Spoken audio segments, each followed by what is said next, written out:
Bonjour tout le monde et bienvenue dans ce nouveau décryptage. Aujourd'hui, on va s'attaquer à un sujet qui touche énormément de familles, mais dont on parle finalement assez peu ouvertement.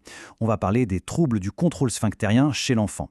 L'idée ici, c'est vraiment de faire la lumière sur tout ça pour aider les foyers à mieux comprendre avec un objectif clair, zéro stigmatisation. On est là pour analyser et surtout dédramatiser une situation qui, on le sait, peut générer pas mal d'angoisse à la maison. Allez, c'est parti. Mais juste avant d'entrer dans le vif du sujet, petite précision hyper importante. Tout ce qu'on va voir ensemble aujourd'hui, c'est vraiment pour vous informer, vous sensibiliser et soutenir les aidants. Ce contenu ne remplace absolument pas un vrai avis médical, d'accord? Le diagnostic d'un professionnel de santé, ça reste l'étape incontournable pour chaque enfant. Alors quel est notre programme? On va d'abord bien définir l'énurésie et l'encoprésie. Ensuite, on passera en revue les critères de diagnostic, les diagnostics différentiels, les éventuelles complications et on finira sur une note très concrète avec l'accompagnement et les traitements. Première étape donc, bien comprendre ce que sont l'énurésie et l'encoprésie. Et là, le point absolument crucial, c'est d'avoir une distinction très nette en tête. D'un côté, on a l'énurésie. En gros, c'est l'élimination inappropriée et répétée d'urine. Et ce qui est intéressant, c'est que ça peut arriver juste la nuit, juste le jour ou carrément les deux. De l'autre côté, on a l'encoprésie. Là, on parle de l'élimination inappropriée de matière fécale. D'ailleurs, petit détail important, ça peut être lié ou non à une grosse constipation qui finit par créer une incontinence par débordement. Dans les deux cas, que ce soit au lit ou dans des endroits inappropriés, ça peut être totalement involontaire ou parfois délibéré.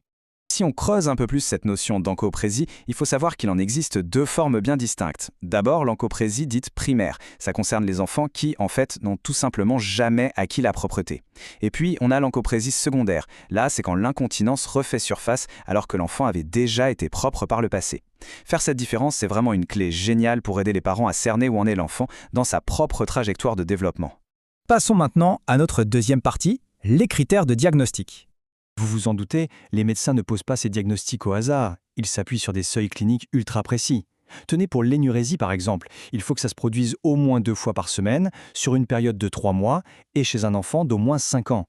Pour l'encoprésie, les curseurs sont un peu différents, on parle d'au moins 1 fois par mois, toujours sur 3 mois, mais à partir de l'âge de 4 ans.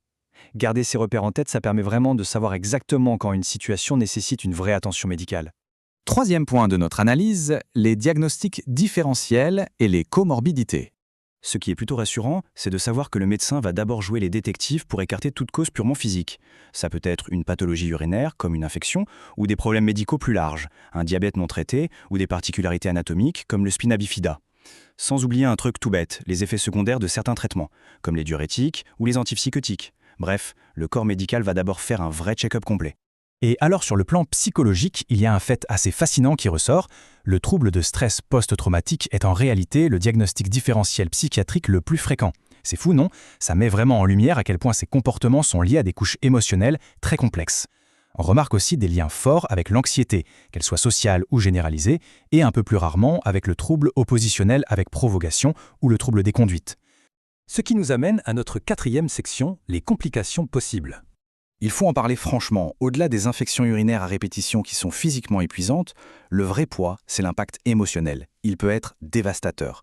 Ça peut créer une anxiété sociale terrible chez l'enfant, provoquer de vrais épisodes dépressifs et dans les cas les plus lourds, faire émerger un risque suicidaire. Voilà pourquoi on insiste tant sur un soutien proactif et bienveillant. C'est juste vital. Allez, on remonte l'énergie pour notre cinquième et dernière partie, l'accompagnement et les traitements.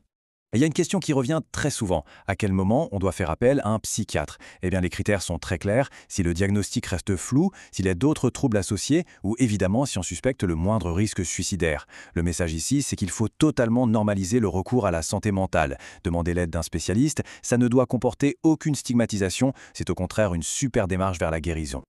Et concrètement, comment ça se passe? Le processus, il est hyper structuré. L'étape 1, bien souvent, c'est tout simplement de traiter la constipation avec des laxatifs pour réguler le transit. L'étape 2, c'est là qu'on redonne le pouvoir aux familles avec l'éducation thérapeutique. On met en place un petit journal intestinal, on instaure de solides routines, comme aller aux toilettes 4 fois par jour, surtout après les repas et en rentrant de l'école. Et enfin, l'étape 3, on intègre une psychothérapie si ça s'avère nécessaire. Vous voyez, ce sont des actions tangibles. Pour clore ce décryptage, j'aimerais vous laisser sur cette réflexion. Quand on voit l'impact émotionnel énorme et la complexité de ces troubles, comment est-ce qu'on peut tous ensemble créer un environnement plus compatissant pour soutenir ces enfants sans jamais les stigmatiser? N'oublions pas que comprendre, c'est toujours la première étape vers la bienvoyance.